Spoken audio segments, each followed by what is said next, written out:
Right, so hello and a warm welcome to our first podcast in our What Property series of PCS Pods. I'm Kate Forsdike and I'm a Director of PCS Legal, and today I'm joined by Jason Maylin from Housing 21, who's going to answer some of our questions regarding the pros and cons of retirement properties. So hi Jason, thanks for coming along today. Thank you. So this might seem like an obvious question, but I bet it's a question that gets asked a lot. So who is eligible to buy a retirement property in the UK? So with us at Housing 21, we offer two different types of products. You've got your retirement living and then you've got your extra care products. So with your retirement living, it's anyone over the age of 55 is eligible, but priority is usually given to people over 65. So if you've got two people who are going for the same property on the same development, priority is usually given to those who are slightly to the older people. Okay. With extra care, it is slightly different. So if you're over 55, you are eligible, but you must have a care need. Okay. But if you're over 65, then you can apply and you'll be accepted if you're then future-proofing. Right. So that's the two different levels. Okay, that's interesting. So what do you think are the benefits of buying a retirement property? So apart from the obvious benefit of retaining an equity share in a property, so obviously by buying a property you retain that equity share, and the equity share does increase in value with market value. Okay. So you're always earning money off of the so you're still on the property ladder effectively. Exactly. But in addition to that, so with the two products that we offer, where you've got retirement living, a lot of people come to us because they're either in a big house that is either unsuitable for them or they have security concerns. So with these, there's almost like a barrier between the outside world and their front door, which is the court space in itself. So there's only one way in, one way out. Okay. That is staffed by a local housing manager on usually sort of 9 till 5 on weekdays, and then a more of a skeleton service on the weekends. Residents still have normal access as if you was in a normal block of flats. But it's usually by a fob system. There's all residents get a 24-hour alarm system, so that can usually be in pendant form. So if they have a fall or something like that, they can press the pendant and somebody will come and see to them to make sure they're all right. They have the security of the development itself. You've got the privacy of their own front door. So once you get into the court, it's exactly the same as a private block of flats. Where you come into a communal area and then you've got your own front door, which leads into your own self-contained flat. You've got communal lounge areas. So these are places where people can socialise. They've got kitchenettes and stuff where you can make a cup of tea. Some residents hold like bridge evenings and stuff like that, or they have like a book club. It's a bit more social. Exactly. As well. So you've got that in social environment as well. Because what we found a lot is that we deal with a lot of people who haven't got necessarily a care issue or anything like that, but they do suffer from more loneliness and being on, especially if they've had their partner with them for 60 years, their family have all moved away, their spouses sadly passed on, and now they're all on their own. They suffer a little bit with just being on their own and loneliness. So they move into our courts and then they start forging new friendships with people, which I think is critical. That's really good. To a lot of people. Really good. Also, you've got landscape gardens, which are all paid for by the service charge, and they're managed so people can go and sit out there, especially on nice days like today. You can go and sit in the garden with a cup of coffee, read a book or whatever, and just sit in the garden space, which is also nice, which you wouldn't get in more of your normal apartment blocks. And one thing that's critical to us is that every resident is allowed to bring their pet. Oh, lovely. So again, with flats, the general consensus is that pets aren't allowed. With ours, they can. So cats, dogs, budgies, whatever it may be, and they can move in with them. So that's the retirement. I like that idea. Yeah, I like that idea a lot. With our extra care, obviously, as I say, we do operate at differences. So with the extra care, you get exactly the same as you do with the retirement, but you do have some differences in regards to that. So you've got the on-site care team. Okay. So they can deliver individual tailor-made care services to the residents which is served at homes within the confines of their apartment, rather than having to go into like a surgery or anything like that. Yeah. Care staff are there and they can provide the care behind their door. But what it also allows couples to stay together. So you might have, like with my grandparents, my nan was sadly diagnosed with dementia just before lockdown. So she's getting slightly worse, but my granddad's a key carer, and they will be looking to move into one of these units within the next couple of years, really. Yeah. But what it does is where usually the person who's got dementia may need to move into a care home, where then you're splitting that bond. So not only are they moving into a new place they don't recognise, they're also being parted from their life partner, which can be really upsetting. Sad, really sad for them. But by coming into ours, they get the care that they need for the dementia, but the couple can stay together. So my granddad would be able to stay with my nan. They both move in. My nan gets the care that she needs, and my granddad can then socialise with the rest of the people. And it helps him as well. Of course, it must be difficult help for him. services. Yeah. So that's really critical, really, to what we do. Again, they've all got the lounge areas, but with the extra care sites, we also have bistros. So restaurant areas inside, when they usually operate a menu, a daily menu, and it's usually Monday to Saturdays, and people can go down and have some food or a coffee and sort of do that socialising, or bring family members over. Like if someone's grandchild wants to come along, they could just go and meet in a bistro and have a bite to eat, which is always quite nice. Sounds great, yeah. Obviously got a landscape garden, it's got buggy stores. Oh, right, yeah. Which a lot of old people like to sort of come in and sort of zoom around on their buggy stores.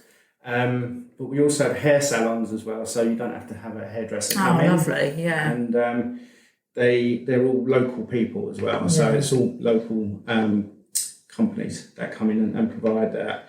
And you've also got guest rooms, so if you had family members coming from far away, they can, instead of having to stay in the apartment with their mum, dad, grandparents, whatever, they can actually stay in one of the guest rooms, and they're around about £25 a night. They're all en suite, and they're really nice rooms. They're really decorated really well. So that sounds great. So can anybody buy a retirement property, or is it the person who's going to be living there have to be the actual owner of it? So the person who's buying it has to be the main resident in the property. Okay. So you can't buy it on behalf of someone else. Okay. Do you think it would be better to either buy or rent a retirement property? So it really depends, because especially with us, we are governed because we do mainly shared ownership. We're governed by the local authority. Okay. And the local authority determined that all renters must have a local connection, so they must live in the local area. Right. But if you're buying the property, then you can come from outside that local area. So it gives you that freedom of being able to pick and choose where you live, rather than having to live where you are. That's the plus point of buying. And obviously with the plus point of buying is you're, again, retaining that equity within the property. Of course. So if you're buying it at the earlier ages that we allow, sort of 55, 60, you would expect a good maybe 20 years in that property. Yeah, so of course. by the time you bought it, by the time it comes to selling the property, it would have increased in value. Brilliant. Okay, so what do you think are the disadvantages of buying a retirement property?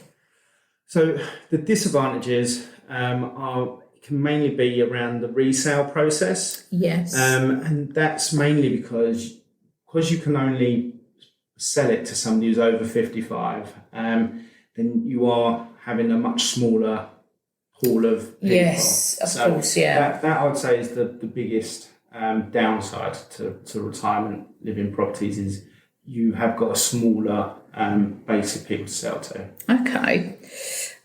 So do all retirement properties have a service charge liability attached to them? Yes. They do. So because of all the different services that I've obviously explained that are within the courts themselves, they need to be paid for. Yeah, of course. So the amount of the service charge will always depend on the amount of provisions that are provided. Yeah, I suppose what facilities are there and so on. Exactly. Yeah. The more stuff that there's going on, and the more people that work there, so the more care staff and the more on-site helpers and stuff like that, and as you say, the facilities that are on offer, the more it's actually going to cost per month. So it is important for people to understand what the service charge is and what the scope is for increases per annum. Yeah, of course. Yeah. So can there be any other occupiers at the property, i.e. can sort of children or grandchildren live at the property, or do they have to be over the retirement age? So everybody needs to be at or near the retirement age. We have had it before where the children have moved in, sort of like a son or something like that, but they would have been in their 50s. They might not quite be 50, but 55 rather, but they should be getting there, kind of thing. So it's just unfortunately, if the main resident passed away, the person who then is living in the property would need to still meet the general age parameters of the development. Because what you wouldn't want to happen is that lots of people move in with their grandchildren who are in their 30s, all of those people pass on, and then all of a sudden you've got these retirement living properties with 40-year-olds living in them. It wouldn't seem right, would it? It's and 40 is definitely a lot younger than it used to be. True. Even 55 is really, isn't it? Exactly, it is. So we touched on it earlier. So retirement properties are generally quite hard or more difficult to sell than normal properties, really. So we've kind of covered that one off. So could you get a mortgage or an equity release mortgage on a retirement property? So most mortgage lenders will lend up to the age of 70. Okay. So if you're at the bottom end of the age parameter and you're at 55 and you're in employment, then there would be lenders that would lend to you for a 15-year mortgage term. So obviously you would have to speak to the lender about how much deposit they would need to put down, and then they would do all the normal checks. But I've even got a mortgage until my 70th birthday, just because it was made the monthly repayments a little bit cheaper. So that keeps increasing as well, doesn't it? No, exactly. So yes, in regards to mortgages, you would need to speak to the lenders, but that is possible. But obviously, as soon as you get close to 70, then it's going to be a little bit more tricky. In regards to equity release, they're also available on retirement properties, but you do need to speak to the individual lender and the company that you're buying. So there's no restrictions on anything on lending on those sorts of properties. So we did touch on it before. So retirement properties do increase in value. Is it the same as if you did own a normal flat or freehold property? Do they generally increase at the same rate? They will increase by the same rate. The only difference is that all of the properties that you buy, especially if you're going through a housing association like mine that provides retirement living and extra care properties, the properties will be RICS certified. So that's the Royal Institute for Chartered Surveyors. They will do an actual proper survey rather than an estate agent who does a market appraisal and tells you what you should be able to get for your property. The RICS surveyors will tell you what your property is actually worth. You would have bought the property at RICS price and you'll sell it at RICS price.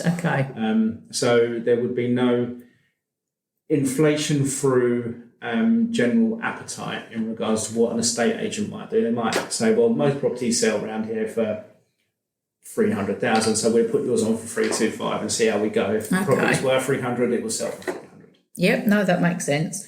And also, have you got any other tips or helpful information for somebody who might be looking to buy a retirement property? Yes, so the most important thing is that the person who's buying and their family are happy with the location of the scheme and the services that it provides.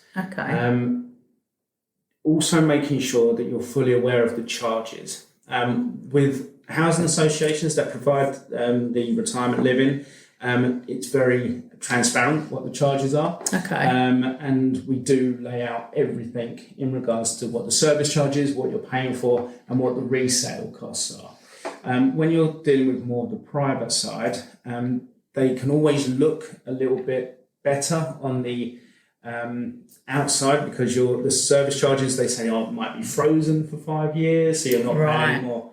But where they make their money back is through the resale process. Okay. Some will charge up to 30% of the sale price. Right. So it's making sure you're fully aware. So it's well worth doing your homework then before you start going through the process. And one of the last points is really that retirement properties are usually the last purchase or the last move most people will make. Yeah. So it's making sure they choose the best placed property for them, not just for the current situation, but also for the future. Well, you said as well that, you could be living there for 15, 20 years. So what suits you at that time, you need to make sure it will suit you for the rest of your life, really. Exactly. So, it is quite a big move, really. Well, thank you so much for joining us today. And, you've definitely given us some helpful information about retirement properties and what's involved. So thanks, Jason. No worries. Thank you for your time.